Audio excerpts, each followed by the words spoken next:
పూర్తి వివరాలకు చదవండి రేపటి అక్షర శిల్పం దినపత్రికలో.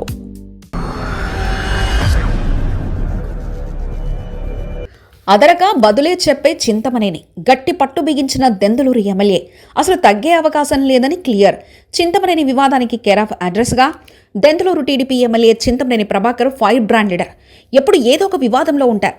ఆయన వివాదంలో లేకపోతేనే ఆశ్చర్యపోవాలి. అధికారంలో ఉన్నా లేకపోయినా చింతమనేని రూటే వేరు. తనపై అటెన్షన్ ఉండాలని చింతమనేని ఆకాంక్షిస్తారని భావించాలి.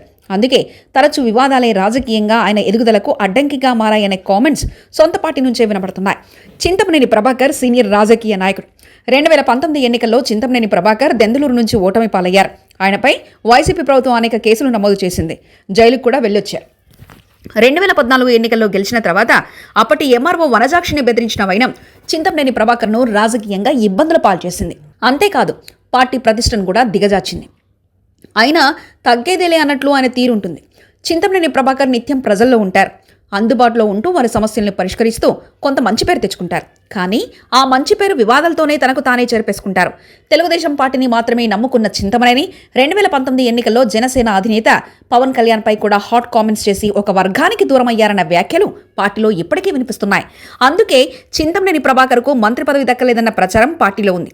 3 సార్లు ఎమ్మెల్యేగా గెలిచి సీనియర్ నేతగా ఉన్నప్పటికీ ఆయనకు తెలుగుదేశం పార్టీ అధికారంలోకి వచ్చినా పెద్దగా పదవులు దక్కలేదు.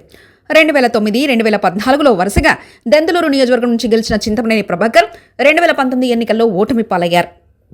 అయినా పార్టీ కోసం జెండా వదలలేదు. కార్యకర్తలకు అండగా నిలబడడంతో ముందున్నారు. అనేక కేసులు తనపై నమోదవుతున్నా చింతమనేని ప్రభాకర్ బెదరలేదు, భయపడలేదు. అలాగే అధికార పార్టీకి తలవంచే నైజం కాదు. అదే చింతమనేని ప్రభాకర్లో ప్లస్ పాయింట్లని తెలుగు తమ్ముళ్ళు అంటున్నారు. తాజాగా మరో వివాదం ఆయన తన నెత్తిమీదికి తెచ్చుకున్నారు. ఓ వివాహ కార్యక్రమానికి హాజరైన చింతమనేని ప్రభాకర్ తన కారుకు అడ్డంగా నిలపారని స్వయంగా తానే దిగి డ్రైవర్ను దుర్భాషలాడిన వీడియో సామాజిక మాధ్యమాల్లో వైరల్గా మారింది. ఆ వాహనం మాజీ ఎమ్మెల్యే అబ్బయ్య చౌదరిది కావడంతో అసలు సమస్య. దీంతో పార్టీ అధినేత చంద్రబాబును కలిసి జరిగిన ఘటనపై ఆయన వివరణ ఇచ్చుకోవాల్సి వచ్చింది. ఈ సందర్భంగా ఆయన మాట్లాడుతూ వల్లభనేని వంశీ తర్వాత కొడాలి నాని కూడా జైలుకు వెళ్తారని వ్యాఖ్యానించారు.